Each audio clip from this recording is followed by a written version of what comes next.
unique is that it is not driven by intensity alone.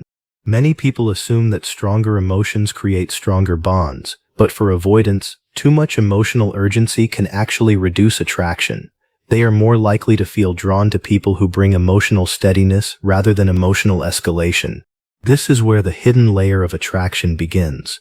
Avoidants are often intrigued by individuals who feel grounded in themselves, people who do not rush connection, do not chase validation, and do not collapse emotionally when distance appears.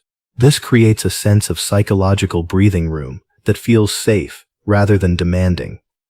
The introduction to this topic is important because it challenges a common misconception that love is always about closeness and pursuit. In avoidant dynamics, attraction often grows in the presence of space, not pressure. Once you begin to understand this hidden psychology, their behavior stops looking random and starts revealing a consistent emotional logic. Avoidant partners are not randomly attracted to people. Their attraction patterns are actually quite specific, even if they don't consciously recognize them. What draws them in is usually not intensity, urgency, or emotional pursuit. Instead, it is the emotional environment a person creates around them. At a deeper level, avoidants are highly sensitive to emotional pressure. When someone comes in with strong expectations, fast emotional pacing, or constant need for reassurance, it can activate their internal defense system. But when they meet someone who carries emotional steadiness, the experience feels different. It feels lighter, safer, and more breathable.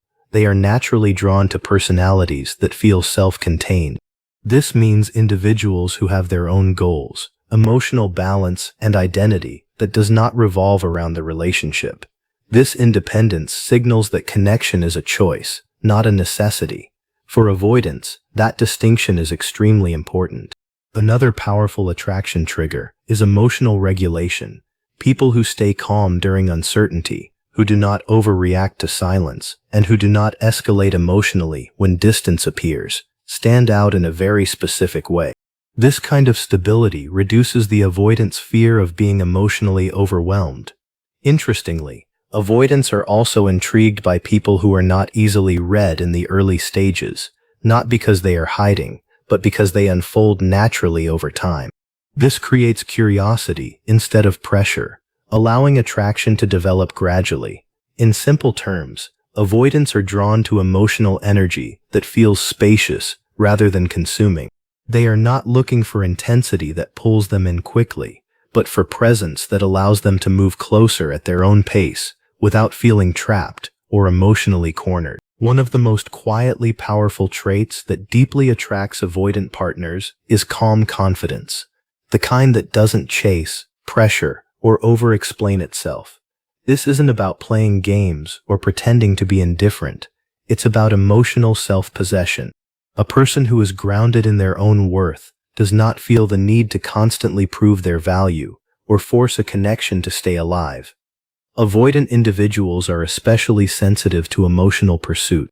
When someone repeatedly chases, asks for reassurance, or tries to close every gap immediately, it can trigger their internal alarm system. It feels like loss of space, even if the intention is love. But calm confidence creates the opposite effect. It communicates, I value connection, but I am not abandoning myself for it.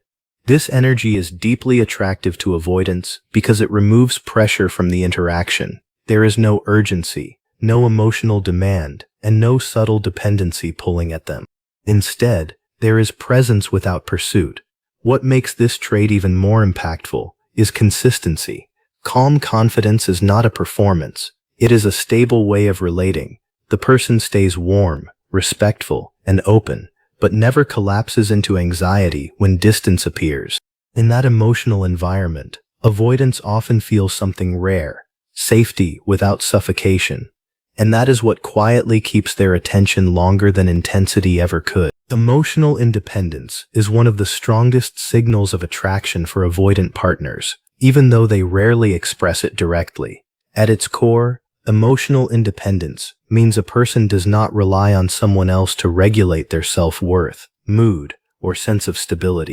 They can care deeply without becoming emotionally dependent, and that balance creates a powerful kind of presence. For avoidants, this is especially important because they are naturally sensitive to feeling needed in a heavy way. When someone places their entire emotional world onto them, it creates pressure rather than connection. But a person who has their own emotional grounding, their own routines, and their own sense of identity feels very different. They are not seeking completion, they are choosing connection. Self-respect is the second layer of this trait. It shows up in boundaries, in how someone responds to inconsistency, and in how they protect their emotional space. Instead of overgiving or tolerating confusion just to maintain closeness, they remain steady in their standards. This combination creates a quiet but strong message. I value you, but I also value myself equally. For avoidants, that balance reduces emotional threat and increases curiosity. They are not being pulled or managed emotionally, which allows attraction to develop without resistance. In many cases, this is what keeps them engaged longer. The feeling that the connection exists by choice, not by emotional necessity. Mystery is often misunderstood in dating psychology, especially when it comes to avoidant partners. This trait is not about playing hard to get, disappearing on purpose, or creating confusion to gain control. Real attraction comes from a natural sense of depth that isn't immediately exposed, not from emotional manipulation. Avoidant individuals are particularly responsive to this kind of healthy mystery because they are already highly attuned to emotional intensity and pressure. When someone reveals everything too quickly, every thought, every feeling, every insecurity, it can feel overwhelming or even invasive to their slower-paced emotional system. But when a person has layers, private passions, and a sense of inner life that unfolds gradually, it creates curiosity instead of pressure. This type of mystery is calm, not calculated. It comes from having a full identity outside the relationship, goals, interests, emotional depth, and experiences that don't all revolve around the other person. Nothing is hidden on purpose. It simply isn't all offered at once. For avoidants, this creates a very different emotional experience. Instead of feeling emotionally crowded, they feel space to wonder, and curiosity is one of the strongest forces in attraction. The key difference is intention. Manipulative mystery creates anxiety and confusion. Authentic mystery creates intrigue and emotional safety at the same time. That balance is what quietly draws avoidant partners closer, without them feeling pressured or trapped. Emotional stability during distance is one of the most defining traits that influences how avoidant partners perceive attraction and safety in a relationship. For someone with avoidant tendencies, distance is not automatically a sign of rejection. It is often their natural way of regulating emotional closeness. What truly shapes their response is how the other person behaves in that space. When a partner reacts to distance with panic, overthinking, constant messaging, or emotional escalation, it creates pressure in the avoidant's internal system. They begin to associate closeness with emotional demands. But when the other person remains steady, calm, and grounded, even in moments of separation, something very different happens. Emotional stability in this context means not losing yourself when communication slows down. It means not filling silence with anxiety-driven actions, or seeking immediate reassurance just to feel secure again. Instead, there is a quiet trust in yourself and in the connection. This kind of behavior sends a powerful subconscious signal to avoidants. You are free, and I am still okay.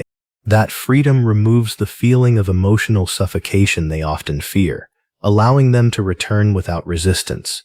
Over time, this consistency becomes deeply attractive. It creates a relational environment where distance does not turn into drama, and closeness does not feel like pressure. In that balance, avoidants often feel more willing to re-engage because the connection feels safe, not consuming. Genuine warmth without pressure is one of the rarest emotional qualities, and it has a surprisingly strong impact on avoidant partners. This trait is not about being overly nice, overly available, or constantly proving affection. Instead, it is a calm, steady warmth that exists without expectations attached to it. Avoidant individuals often struggle with emotional environments where affection feels conditional or demanding. When warmth is paired with pressure, like needing immediate responses, constant reassurance, or emotional escalation, it stops feeling safe. It starts to feel like responsibility. But when warmth is offered freely, without demands or hidden emotional costs, it becomes something very different. This kind of presence is gentle. It communicates care through actions, tone, and consistency, but never pushes for more than what naturally unfolds. There is no emotional urgency behind it, no subtle guilt, and no attempt to force closeness. That absence of pressure is exactly what makes it powerful. For avoidants, this creates a rare experience of connection that does not threaten their sense of autonomy. They can receive affection without feeling cornered by it. They can move closer at their own pace without fear of emotional obligation. Over time, this kind of warmth becomes memorable. It doesn't overwhelm, it invites. And in relationships shaped by avoidance, that quiet, pressure-free presence often leaves a deeper emotional imprint than intensity ever could. One of the biggest misunderstandings in relationships with avoidant partners is assuming that more effort automatically creates more closeness. In reality, many people unintentionally push avoidance away by overactivating emotional pressure instead of building emotional safety. A common mistake is chasing. This includes constant texting, double messaging, seeking immediate replies, or trying to fix distance the moment it appears. While this behavior often comes from anxiety and care, to an avoidant partner, it can feel overwhelming. Instead of increasing attraction, it increases the urge to retreat and regain space. Another major mistake is emotional overdependence. When one person makes the relationship their entire emotional center, it creates a silent pressure on the avoidant to become the primary source of stability. This dynamic can feel heavy, even if it is not expressed directly. People also often mistake distance for disinterest. Avoidance can care deeply while still needing space, but interpreting every pause as rejection leads to reactive behavior, arguments, emotional demands, or dramatic conversations that increase separation rather than closeness. Oversharing too early is another subtle mistake. While honesty is important, flooding the connection with intense emotional vulnerability too soon can feel destabilizing for someone who processes intimacy slowly. Finally, trying to earn love through overgiving is a common pattern. When affection becomes effort-based rather than mutual, it removes balance and creates emotional imbalance. The deeper issue behind all these mistakes is a lack of emotional regulation. Avoidant dynamics don't respond well to intensity, they respond to steadiness. When pressure replaces presence, connection becomes harder to maintain, not easier. When you step back and look at avoidant attraction patterns as a whole, a deeper truth begins to emerge. It is not about trying harder, and it is not about becoming someone else.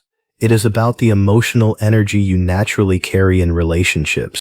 Some people unknowingly create calm, while others create pressure, even when both are equally caring. If you are someone who remains grounded during emotional distance, who does not lose self-respect when things feel uncertain, and who can care without clinging, you already carry many of the traits that avoidant partners tend to notice. But this does not mean you should shape yourself around someone else's attachment style. The real focus is emotional awareness, not emotional strategy. Being magnetic to an avoidant is not about being perfect or unreadable. It is about being emotionally balanced enough that your presence does not feel like a demand. Avoidants are not drawn to chaos, intensity, or emotional pursuit. They are drawn to clarity, calmness, and people who have a strong inner foundation. However, there is an important reflection here. Attraction does not always equal compatibility. Just because someone is drawn to your calm energy does not mean they are ready to meet you with the same emotional consistency. That distinction matters. So the real question is not just, am I attractive to avoidance, but am I building relationships where I feel emotionally secure, valued, and reciprocated? True emotional maturity is when you stop chasing patterns and start recognizing them. You begin to choose connections that feel mutual, not confusing, and in that space, attraction becomes less about psychological tension and more about genuine emotional alignment, where both people can move closer without fear and stay without pressure.